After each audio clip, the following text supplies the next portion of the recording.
Bonjour à tous.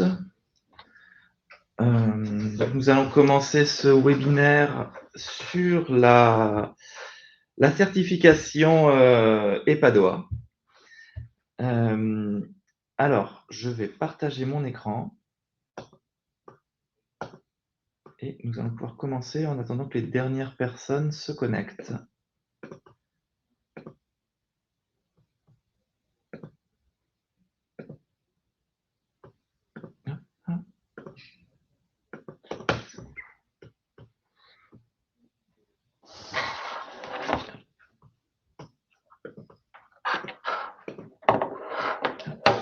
Voilà, ça ne marche pas, évidemment. Voilà. C'est bon, les dernières personnes sont connectées, Margot? On est 12 personnes connectées.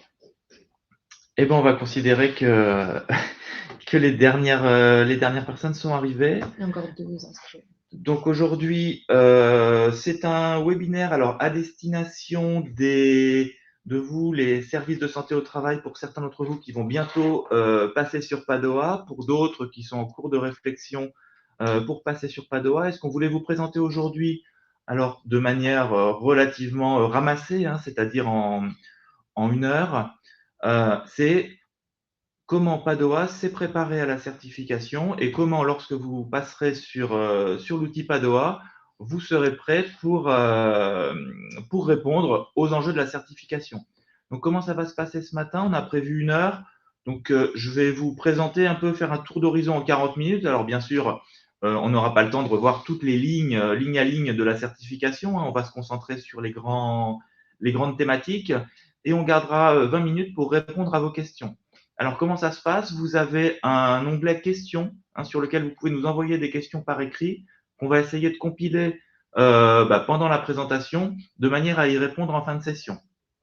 Donc, pour rappel, vos micros et caméras sont coupés, donc vous ne pouvez pas intervenir. Cette session, sachez-le, est enregistrée, mais de toute façon, on ne voit ni votre image ni votre son.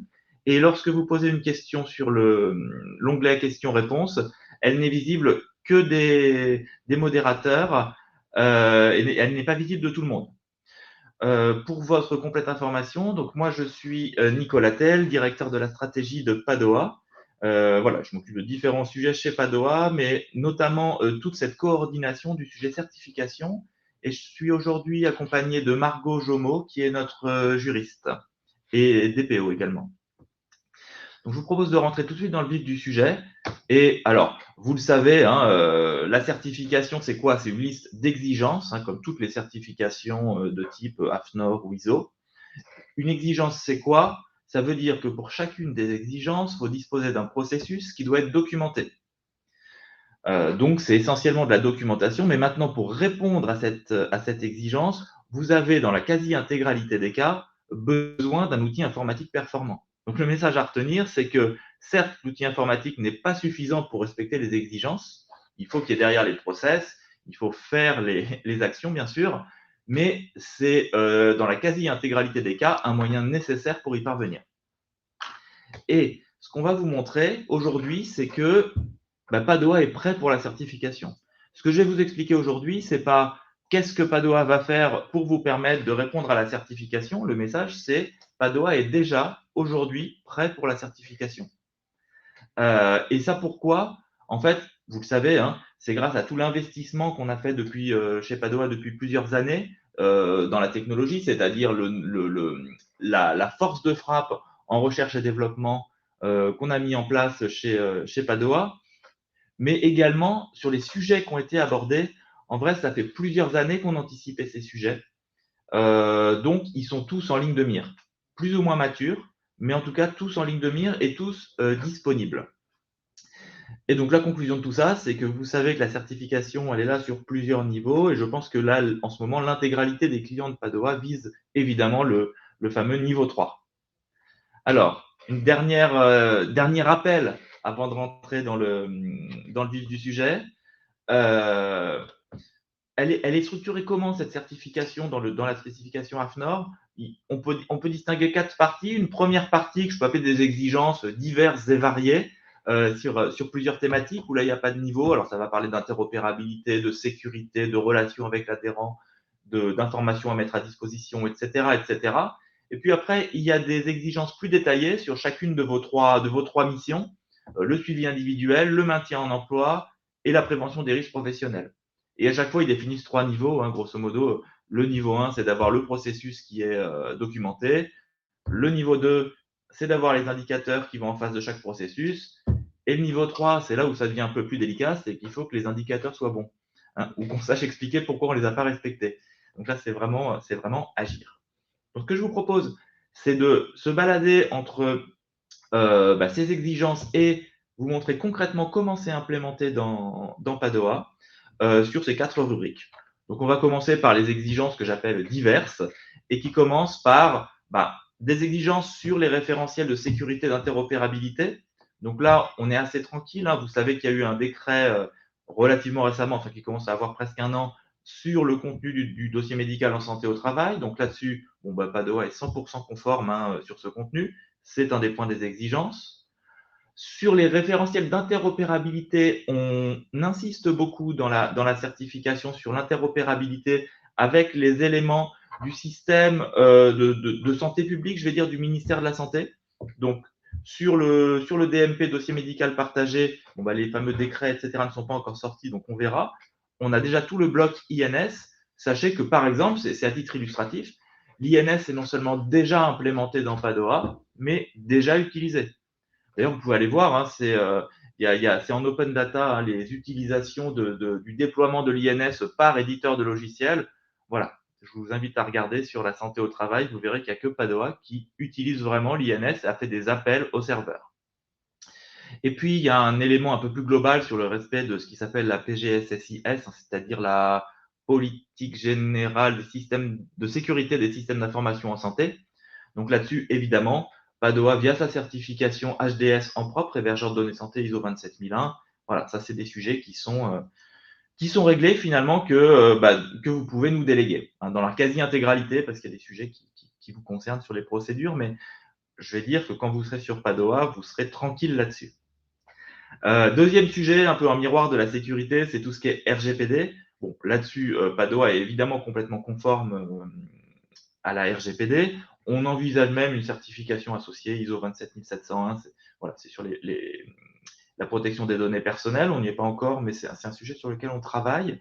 Mais l'idée, c'est de vous dire que non seulement, évidemment, on est conforme à tout ça, mais surtout, on ne vous laisse pas dans la nature pour vous charger de ces sujets. Hein. Nous, nos clients qui sont sur Padoa, on met à disposition, pour la partie qui nous concerne, tout un pack RGPD, donc avec le PIA, c'est-à-dire l'étude d'impact sur la vie privée, les comptes rendus de tests de pénétration, les différents éléments sur les sous-traitants, etc., qui vous permet, vous, de répondre à vos exigences. Et ça, on vous le laisse à disposition en temps réel, mais on le met à jour au fur et à mesure. Et ça vous permet aussi de faire des packs pour vos gros adhérents qui, on le sait, vous demandent souvent de rendre des comptes sur ces sujets-là. Donc voilà, vous êtes outillés et équipés pour répondre à ça. Enfin, autre sujet sur lequel ils insistent beaucoup dans la première partie, c'est tout ce qu'ils appellent télésanté, donc téléconsultation ou visite médicale en vidéo si vous en faites. On vous l'a probablement déjà montré, mais sachez que dans Padoa, c'est intégré de bout en bout. Hein, ça ne passe pas par des outils annexes. Ça respecte évidemment tous les référentiels, les normes, et également tout ce qui est traçabilité pour ce qui concerne les consentements, hein, consentement du salarié notamment, qui doit être tracé à chaque visite et sorti dans le dossier médical, confère le premier point sur la conformité du dossier médical en santé au travail. Donc voilà, ça c'est des exigences un petit peu d'ensemble qui, mine de rien, sont assez compliquées à mettre en œuvre.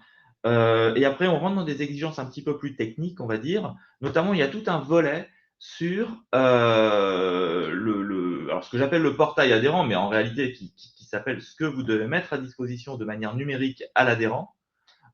Donc là-dessus, voilà, Padoa est complètement conforme avec ce qui est demandé, c'est-à-dire la mise à disposition des différentes informations, que ce soit des informations administratives à mettre en masse. Vous savez que vous devrez faire maintenant le rapport du commissaire aux comptes, le rapport annuel, etc. Ça, c'est faisable. Tous les rapports d'intervention, évidemment.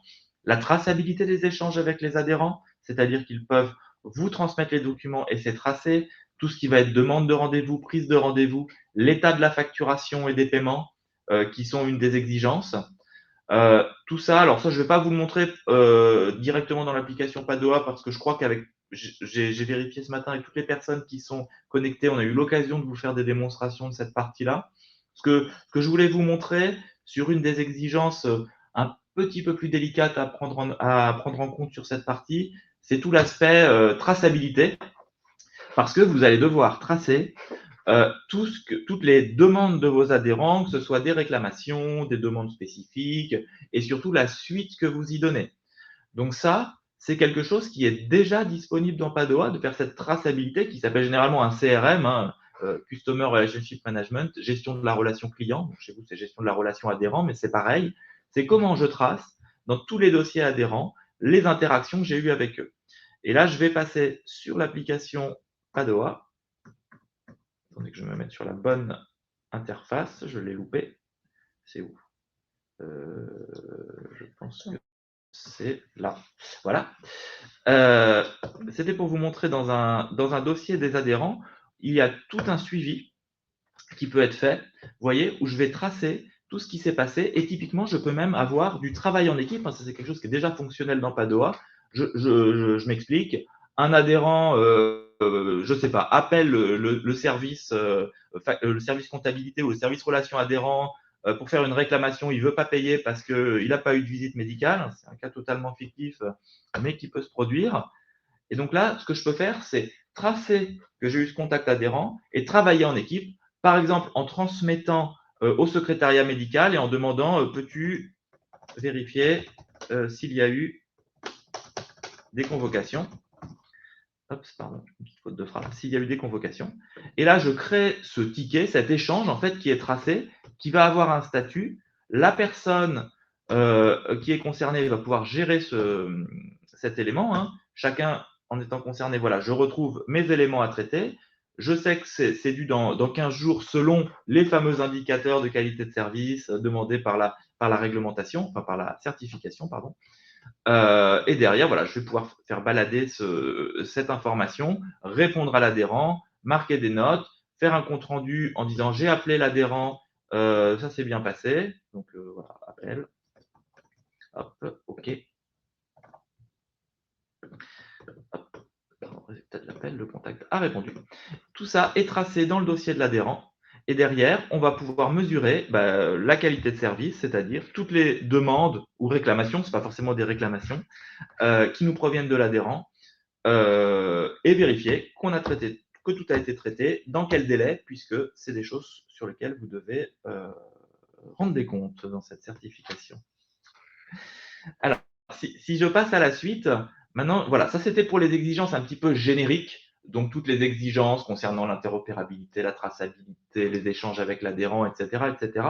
Après, je vais rentrer dans les exigences concernant vos différentes missions, en commençant par le suivi individuel.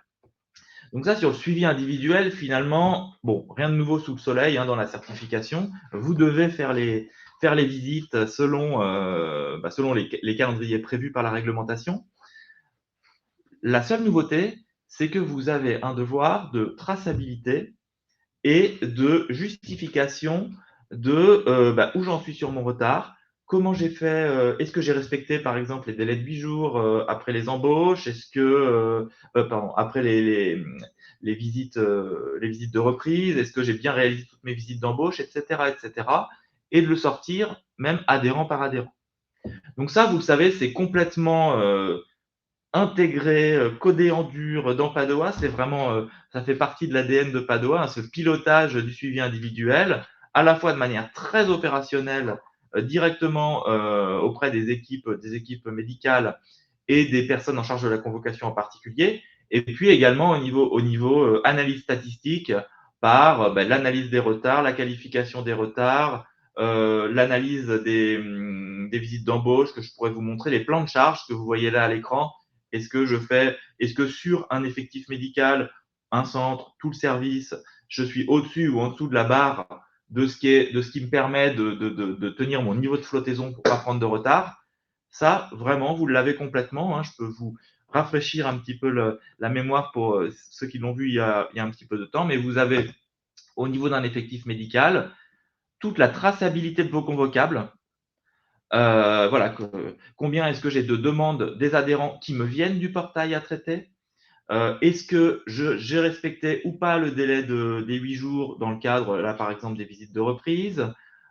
Pareil sur les visites d'embauche, qu'est-ce que j'ai à faire? Sur mon périmètre, qui est en retard? Qui va être à voir dans les 3 mois? Parmi ceux-là, évidemment, si je suis un peu ric-rac en temps médical, hein, je peux zoomer pour me dire, je vais aller d'abord prendre ceux qui ont telle ou telle typologie de risque ou traiter telle ou telle partie. Mais ça permet vraiment à chacun d'avoir une tour de contrôle de son périmètre et de descendre jusqu'au niveau de l'adhérent pour savoir quel est le statut du retard. Et ça, je peux vous le montrer typiquement dans les statistiques, par exemple. Pardon, je suis un petit peu loin. Voilà. De vous montrer ici, c'est des choses que vous avez, que vous pouvez même distribuer. Certains services l'ont lancé à l'échelle de l'équipe médicale, mais vous l'avez évidemment à l'échelle du service. Je ne l'avais pas chargé, ça met un tout petit peu de temps à se charger, avec toute une analyse de l'activité sur l'effectif. Mais ce que je vais vouloir zoomer aujourd'hui, c'est l'analyse, par exemple, de la qualité du suivi individuel. Alors, pas de la qualité hein, au sens qualité de la visite, mais en tout cas sur, par exemple, voilà, je suis capable sur un effectif d'évaluer le retard des salariés, comment il a évolué dans l'année. Est-ce que là, j'ai 11% de retard, la moyenne du service est à 5%. Voilà, je suis sur voilà, le périmètre suivi par un médecin référent. Est-ce que c'est du retard convoqué, non convoqué, etc. Descendre jusqu'au niveau de l'adhérent et pour vous-même, aller analyser plus en détail mon retard, là, mes 428 salariés en retard sur ce périmètre. Est-ce que déjà c'est du retard très en retard ou du retard de l'année? Là, on voit qu'il y a 70%, c'est du retard de 2023, donc c'est pas si en retard que ça. Est-ce que c'est du retard rattrapable uniquement par un médecin ou par un infirmier? C'est quelle typologie, etc., etc. Et après, on peut zoomer sur les différentes activités. Par exemple, est-ce que j'arrive à faire mes visites d'embauche? Vous voyez, ça, c'est des choses que les services suivent, où je vais aller regarder combien j'ai de salariés qui ont été embauchés depuis le début de l'année, c'est-à-dire déclarés par des adhérents. Comment ça évolue mensuellement? Est-ce que les adhérents les déclarent avant le début de leur contrat de travail, après le début de leur contrat de travail, longtemps après le début de leur contrat de travail? Et sur ces embauchés, est-ce que je les ai convoqués dans les 12 mois? Parmi ceux-là, combien ont été vus ou pas vus? Combien je n'ai pas convoqués parce qu'ils sont déjà plus là, etc., etc. Vous voyez avec le détail qui vous permet de savoir pourquoi vous avez convoqué venu, convoqué non venu. Ça vous permet vraiment de justifier de tout votre pilotage sur l'activité individuelle. Donc ça, c'est le premier bloc, suivi individuel, première mission, je vais dire, rien de nouveau, tout ce qu'on vous demande, c'est le pilotage. L'enjeu, évidemment, là-dessus, c'est de faire les visites. Et donc là-dessus, c'est toute l'optimisation que va vous permettre ces tours de contrôle de visite, ce pilotage et ces rapports statistiques. Si je passe au deuxième sujet, c'est beaucoup plus nouveau, c'est le maintien en emploi.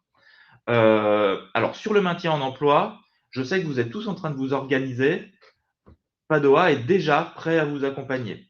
Déjà prêt à vous accompagner parce que ça fait 2 ans qu'on investit sur le sujet du maintien en emploi, que les bêta-tests sont passés, que des vrais services utilisent ce truc-là. Et donc, c'est maintenant utilisé à l'échelle chez nos clients, les plans de maintien en emploi, qui sont une activité un petit peu nouvelle pour vous parce que voilà, sur la partie suivi individuel, les visites médicales, c'était plutôt ponctuel. Là, c'est des plans qui sont à suivre sur la durée, avec un travail en équipe pluridisciplinaire, médicale ou paramédicale. On peut avoir des assistants sociaux qui sont impliqués, des psychologues du travail, etc. Comment tout le monde partage l'information, avec évidemment le bon niveau de partage. Pas question de partager de l'information médicale sur la partie, avec des assistants sociaux. Voilà. Donc, il faut trouver le bon niveau d'information. Ça, c'est des choses qu'on sait faire. On sait faire la détection anticipée par l'indice de risque de désinsertion professionnelle, orienter vers les cellules maintien en emploi, regarder les décisions, faire des rendez-vous spécialisés, suivre les plans de maintien. Je peux vous montrer à quoi ressemble un plan de maintien en emploi. Là, je vais me mettre plutôt sur de la partie médicale. Donc, je suis sur le dossier médical d'un salarié et je vais décider d'ouvrir un plan de maintien en emploi. Donc, j'ouvre un plan de maintien, voilà. Je dis cet salarié, il faut lui mettre un plan de maintien en emploi et je vais le suivre dans la durée. Donc, typiquement, ce que je vais dire, c'est voilà, cette salariée, elle est aujourd'hui, alors ça s'est mis automatiquement par rapport à son dossier en poste sans aménagement. Je peux écrire le cas de la problématique qui a vocation à être partagée avec tous les intervenants qui travaillent sur le maintien en emploi. Donc, on ne met pas ici de notion médicale. Est-ce que j'ai un risque d'inaptitude à court terme ou pas. Quel est le problème de santé, hein, je ne vais pas mettre d'infos médicales, mais je peux dire par exemple que la salariée ne peut plus conserver la position debout prolongée. Ça, c'est important de le savoir pour tout le monde. Pareil, la situation administrative, alors qui vient du dossier, si je ne l'avais pas rempli, ça va la mettre à jour dans le dossier. Et je peux déjà me mettre un objectif à ce plan. Par exemple, qu'est-ce que je veux obtenir pour ce plan? La reclasser en interne, en externe, une reconversion. Là, je vais proposer un reclassement interne. Ça ne reste qu'un objectif. Hein. Et est-ce que je vais faire un signalement? Donc là, j'ouvre le plan. Je suis le médecin, par exemple, ici. Est-ce que je vais le signaler vers la cellule ou pas? Sachant qu'on sait travailler avec diverses organisations de cellules maintien en emploi, évidemment, en fonction de la taille de vos services. Voilà, des très gros services peuvent avoir des cellules par sous-ensemble, puis des cellules centralisées, d'autres ont une seule cellule, d'autres c'est un secrétariat qui gère ça, etc. etc. Bon, là, je ne vais pas le faire. C'était juste pour vous montrer que le plan était ouvert et ce plan va embarquer un certain nombre d'actions qui ont été faites. Alors, je vais peut-être regarder sur un autre plan, puisque là, je l'ai mis dans un dossier. Alors, évidemment, si vous suivez 100 000 salariés, l'idée, c'est pas que chaque médecin aille ouvrir tous les matins ses 100 000 dossiers pour voir où est-ce qu'il y a un plan de maintien en emploi. Mais sur son tableau de bord, il voit tous les plans de maintien en emploi qui sont en cours. Est-ce qu'il y a un retard? Pardon, je l'ai ouvert un peu en avance. Est-ce que je suis en retard par rapport au suivi que je m'étais mis, etc. Est-ce qu'il y a eu quelles sont les structures mobilisées, notamment la cellule maintien en emploi? Et là, j'arrive à tracer tout ce qui s'est passé lors de ce plan de maintien. Alors, est-ce que j'ai eu des événements, par exemple des visites avec le salarié, que ce soit des visites médicales ou des type pré-reprise ou autres, ou des consultations spécialisées avec le psychologue, l'assistant social, etc. Est-ce que j'ai eu des échanges avec l'employeur? Est-ce que j'ai fait des AMT qui correspondent au plan de maintien? Voilà. Et je vais aller périodiquement mettre à jour la situation du salarié pour voir si quelque chose a changé, peut-être en appelant le salarié ou en appelant l'employeur s'il est en poste. Là, je confirme que rien n'a changé, donc la situation est toujours la même. Et puis un beau jour, le plan va être terminé. Donc, je vais terminer mon plan. Je vais écrire le résultat. Donc là, il peut être par exemple reclassé en interne pour savoir si le plan a quel est le résultat de ce plan. Parce que ça, c'est pour le coup un des indicateurs qui vous est demandé dans la certification. Et là-dessus, c'est pareil, hein, tout est prêt sur la partie suivi statistique des plans de maintien en emploi. Et notamment, alors je ne vais pas tout vous montrer, mais voilà, je vais prendre au hasard les plans de 2023 sur tout le service. J'aurais pu le prendre sur l'effectif d'un médecin ou autre, comme d'habitude. Mais je peux regarder voilà, combien de plans sont encore actifs, depuis quand ils ont été ouverts, quelle est la photographie des entreprises concernées et des salariés d'ailleurs, leur âge, sexe, catégorie socio-professionnelle, et puis surtout, l'indicateur qui vous est demandé, est-ce que mes plans, à quoi ils ont abouti? Est-ce qu'ils ont vraiment abouti à un maintien en emploi? Est-ce qu'ils ont échoué?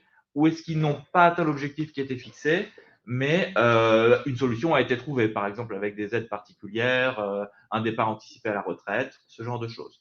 Donc là-dessus, vous êtes complètement équipé pour animer votre cellule maintien en emploi et délivrer ce que vous devez faire. Dernier sujet sur vos missions. C'est là où, par contre, on vous met la plus grosse pression au niveau de la certification. C'est tout ce qui est prévention des risques professionnels avec ces fameuses fiches d'entreprise à faire tous les 4 ans, AMT de prévention primaire à faire tous les 4 ans, etc. etc. Là-dessus également, Padova va vous accompagner parce que je vais vous montrer, ça c'est également déjà en production, c'est-à-dire que vous avez exactement comme vous avez la tour de contrôle du pilotage du suivi individuel, vous avez la tour de contrôle de l'activité collective. Et la tour de contrôle de l'activité collective, c'est quoi? Si je retourne ici, ça veut dire que vous avez au périmètre qui vous intéresse un vrai suivi de vos actions en milieu du travail, mais non seulement des actions qui ont été demandées par les professionnels de santé, des actions qui sont en cours, c'est ce que je regarde ici, mais vous avez également, et ça a été mis en place assez récemment dans Padova, tout ce qui va être moteur d'actes futurs des actions au milieu du travail, c'est-à-dire quelles sont les fiches d'entreprise que je dois faire, quelles sont les AMT de prévention primaire que je dois faire en fonction des différentes règles, c'est-à-dire tous les 4 ans, 1 an après l'adhésion, etc., avec toutes les subtilités qu'il peut y avoir derrière, c'est-à-dire, comme pour la visite en vrai, si un adhérent, bon, ça fait 3 fois qu'il ne veut pas que vous veniez faire la fiche d'entreprise, vous n'allez pas le laisser en retard indéfiniment. Donc vous avez, comme pour le suivi individuel, la possibilité de repousser son acte futur, voilà, ce genre de choses. Et ça, c'est quelque chose qui est déjà en place, qui vous permet, alors ça peut faire peur au démarrage, hein, parce que si on parle de retard de suivi individuel, voilà, parfois on atteint les 30%, 35%. L'expérience montre que les retards sur la partie fiche d'entreprise ou AMT de prévention primaire peuvent atteindre des taux importants. Donc là, c'est vrai que c'est là où ça vous demande où ça vous met le plus la pression, hein, et ça vous demande une transformation importante. Donc à la fois sur ce pilotage, et on le verra après sur la numérisation de la fiche d'entreprise. Donc ça, c'est pareil, même concept, même combat, un pilotage opérationnel, voilà, quelles sont mes fiches d'entreprise à faire, très rapidement, comment je peux les prioriser, voilà, quel est le type d'entreprise, c'est quoi l'effectif suivi, quand date la dernière AMT, hop, je peux aller affecter en utilisant des intervenants éligibles, hein, notamment en voyant quelle est la charge de travail de mes intervenants. Ici, voilà, je vois que sur mes intervenants éligibles, parce que j'ai pu dire que les AMT de type FE, ils peuvent être faits par les AST du secteur, par exemple. Et là, je vois que cette personne, bon, elle a 3 AMT en cours, elle en a qu'une, tiens, hop, je peux lui affecter. Et ça, on voit, hein, en ce moment chez nos clients que c'est vraiment le gros sujet en ce moment. On a de plus en plus de clients là, qui reroutent de la capacité secrétariat sur la prise de rendez-vous pour les préventeurs, parce que évidemment, vu les enjeux et le niveau de la barre qu'ils vous ont mis pour faire les fiches d'entreprise ou faire les AMT de prévention primaire, voilà, vaut mieux optimiser cette prise de rendez-vous. Et on n'a pas fini là-dessus. Ce que je voulais vous montrer, c'est que les choses qui sont à venir, typiquement, on a cette année intégré la cartographie, notamment pour l'adhésion, et on va profiter de la déclaration annuelle pour refaire valider la cartographie aux adhérents.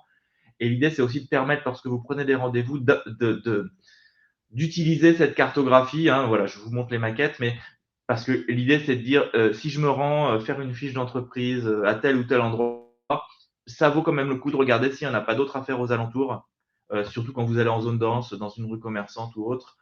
Ça évite des temps de transport. Hein. Donc, je vais éviter du temps organisationnel, du temps de transport, pour pouvoir consacrer le temps des préventeurs, l'optimiser quoi, sur leur cœur de métier. Et ça, c'est un peu le deuxième volet de la partie fiche d'entreprise. C'est comment on arrive à numériser complètement cette fiche d'entreprise. Donc, ce qui a été fait dans Padoa, en partant par des modèles sur lesquels vous avez la main, mais vous avez une bibliothèque au démarrage. Donc, ça permet quoi? Ça permet de réduire le temps de saisie et de se concentrer sur le temps d'analyse. Ça permet d'homogénéiser le rendu à vos adhérents. Ça permet d'homogénéiser et de suivre les actions recommandées. Et donc ça permet vraiment de s'assurer de l'homogénéité du service rendu, de tracer ce qu'on a fait pour l'adhérent, de concentrer les actions sur l'analyse et non pas sur la rédaction ou la prise de rendez-vous. Et donc, on pense que là, on a quelques clients là qui sont vraiment lancés à fond dans cette transformation en organisant vraiment toutes les tournées de fiches d'entreprise. Alors bon, c'est pas Amazon et la tournée du camion à la minute près, mais c'est réussir à optimiser de manière à ce que les préventeurs puissent faire 5 fiches d'entreprise par semaine à minima. C'est le prérequis pour pouvoir répondre aux objectifs qui vous sont fixés. Donc voilà, j'ai tenu les 30 minutes même. Donc j'aurais pu vous montrer cette partie fiche d'entreprise. Donc c'est vraiment ça qu'on voulait vous montrer ce matin. Le message, c'est de vous dire Padoa est prêt pour vous accompagner dans la certification, et même le niveau 3, c'est-à-dire que vous avez les outils qui correspondent aux processus qui vous sont demandés, vous avez les indicateurs de pilotage et vous avez les moyens pour vous optimiser de manière à vraiment répondre aux enjeux sur les 3 missions, diminuer le retard de visite, voilà, parce qu'il va falloir le restituer au niveau de l'adhérence, ce qui est pas forcément facile. S'assurer du suivi complet, transversal du maintien en emploi. Et puis, surtout, gros challenge, réussir à faire ces fiches d'entreprise tous les 4 ans, ces AMT de prévention primaire tous les 4 ans, via à la fois des outils de pilotage, une homogénéisation du service rendu aux adhérents, une réduction du du temps de rédaction. Voilà, c'était une présentation un petit peu haut niveau, hein. Sachez que nous, là, vous n'êtes pas encore passé sur Padoa. Pour les clients qui sont nos clients depuis longtemps, on a des similaires à celle-ci, mais beaucoup plus détaillées, où là, on revoit ligne à ligne de la certification, exactement ce qui doit être fait, quand et pourquoi. Donc voilà, ce que je vous propose, c'est de passer à la deuxième partie de notre webinaire et de répondre à vos questions. Donc, je ne sais pas si Margot, on a eu des questions qui se ressemblent ou pas. Si, du coup, bonjour à tous. Donc oui, on a quelques questions. La première question, c'est faut-il acheter Power BI pour les indicateurs ou est-ce intégré à Padoa?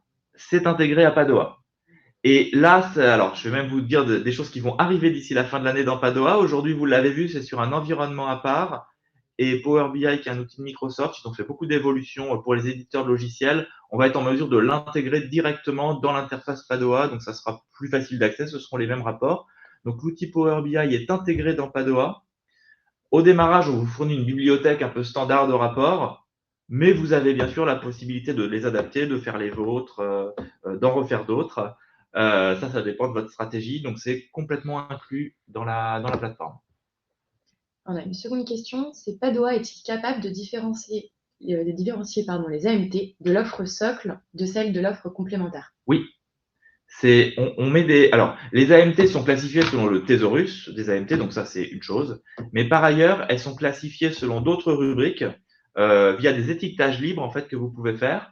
Donc, on peut distinguer déjà une AMT si elle est classifiée en AMT de prévention primaire ou pas, hein, au sens de la réglementation. Alors là, on n'a pas de préconisation. On vous laisse choisir ce que vous considérez être valable comme une AMT de prévention primaire. On a observé des stratégies un petit peu différentes dans les services. Et puis, on peut classifier des AMT, voire même du temps connexe d'ailleurs, parce que certains veulent faire l'analyse sur est-ce qu'il correspond à l'offre complémentaire. Et notamment, alors on n'a pas encore de clients dont c'est le cas, mais on y est prêt. S'il faut facturer des AMT, un peu comme on facture des visites à l'acte pour les intérimaires, donc des AMT à l'acte pour certaines typologies qui seraient des AMT payantes, car dans l'offre complémentaire, on est en mesure de le faire. Super. On n'a pas encore d'autres questions. N'hésitez surtout pas si vous avez des questions par rapport à tous ces éléments pour la certification. Oui, n'hésitez pas si vous avez des questions. Lors d'une autre session, on en a eu un petit peu plus.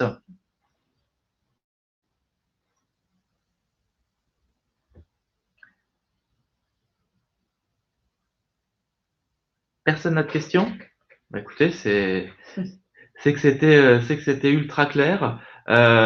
Ou vous souhaitez zoomer sur un sujet parce que finalement, sinon, on va finir en avance. Ah, Alors, on a une nouvelle question. Est-il possible de signer le contrat d'adhésion Ah en oui. Padoa? Oui, alors, ça, c'est une bonne question. Donc, la réponse courte, c'est oui.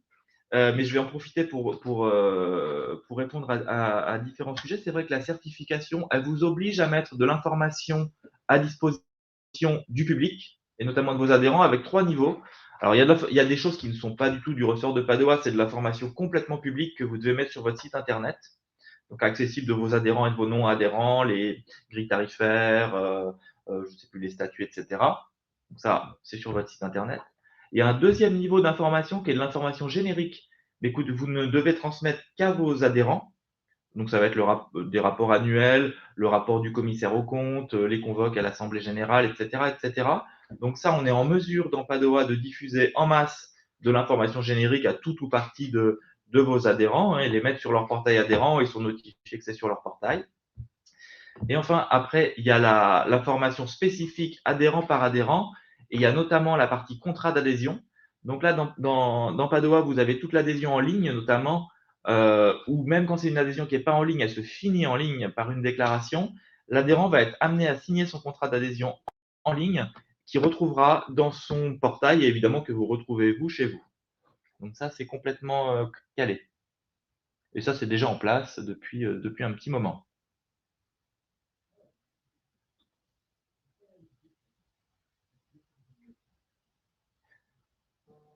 D'autres questions sur ces sujets? Souvent, on a des questions sur la partie, évidemment, prévention des risques professionnels et notamment organisation de l'AMT. Ça, je sais que ça revient très, très souvent.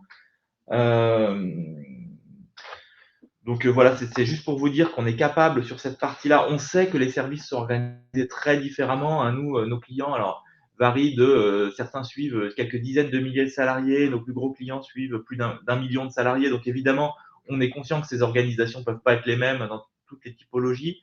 Donc c'est vraiment un endroit où on arrive à s'adapter à votre organisation.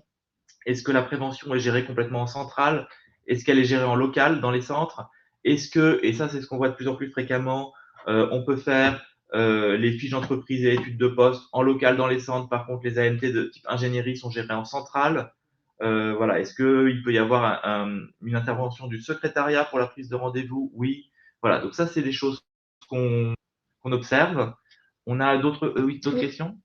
On a une nouvelle question. Donc, les documents réglementaires, donc les fiches de visite, sont-ils signés numériquement?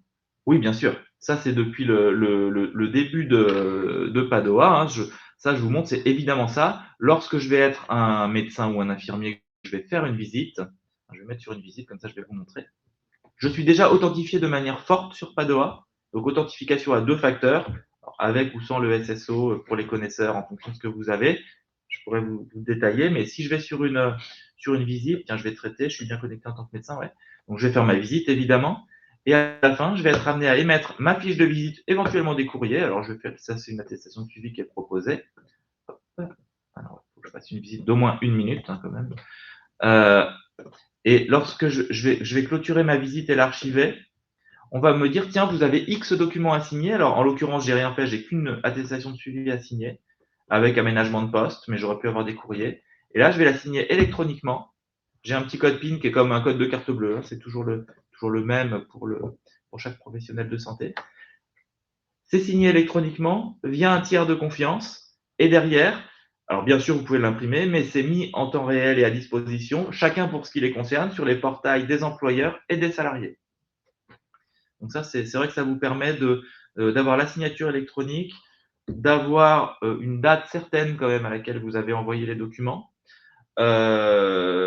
et de faire que l'employeur trouve nécessairement. Qui est le tiers de confiance? Universign. Voilà.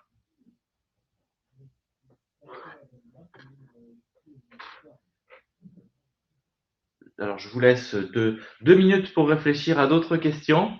Sinon, voilà, on va en rester là, sachant que j'en profite pour vous dire qu'il y a une deuxième session qui est organisée, hein, si vous avez des collègues qui souhaitent participer. J'ai juste oublié la date. Je crois que c'est la semaine prochaine. Mais vous avez reçu, hein, les dates.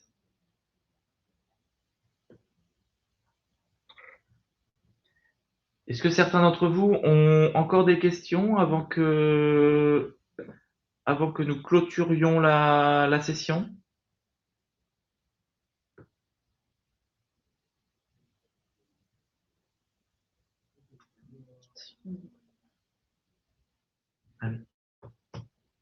Alors, on a oui, 20 octobre, notre prochaine session. Voilà, c'est le Petite 20 octobre, précision. notre prochaine session, exactement.